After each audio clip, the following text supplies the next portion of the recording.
Alright, I'm gonna do this short video while everyone is out enjoying their July 4th and different things like that, eating with the family and cooking out. I want us to have one thing in mind. I want you to imagine that, let's say for instance, the electricity was to go out. I want everyone to imagine there was a blackout in the city. Now, if you're in the inner city in the black community, let's say that you aren't walking distance to a grocery store. Now, after a few days of the electricity being out, people would start, maybe not even a few days, maybe a day after, people would start going to the grocery store. Let's say the grocery store, however far out, because we know there's a lot of food deserts within the inner city in America. But at some point in time, we would have to rely on food from Family Dollar, Dollar General, the dollar store, and the corner store. And we know that the corner store and the Family Dollar and the dollar store, they do not sell produce, they do not sell fruits and vegetables, different things like that, actual food. So what we have allowed, and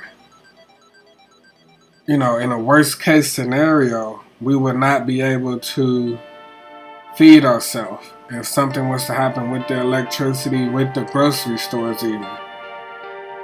Because we get our food from the grocery stores in the first place. So if something happens to the electricity or the grocery store, we've allowed businesses and stores that do not have our best interests to make millions of dollars and put their children through colleges, and we can't even, graduate high school at decent rates. Yet, just imagine that scenario.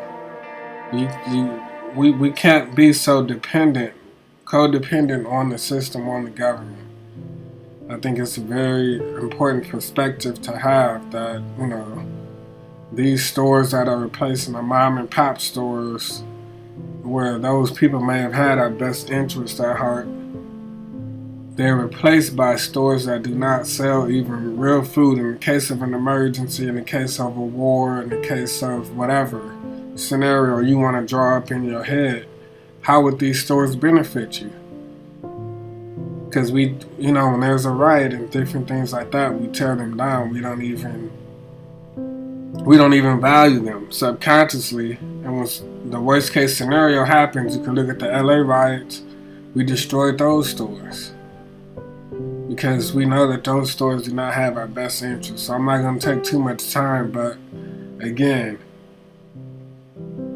we allow these stores, yes, they give employment opportunities to certain people, a few select people, but there's no food in there. Should we start demanding food and setting up alternatives, our own? But the Asians have their grocery store, the Indians grocery stores, the Korean grocery store, the Chinese grocery store.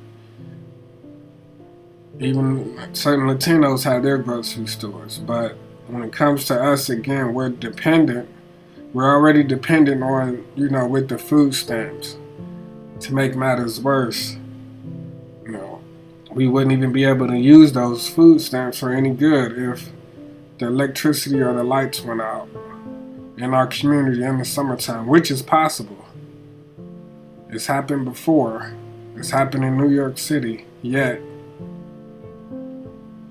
are we going to eat chips and Cheetos for a few days until we get sick? Are we going to feed our children junk food?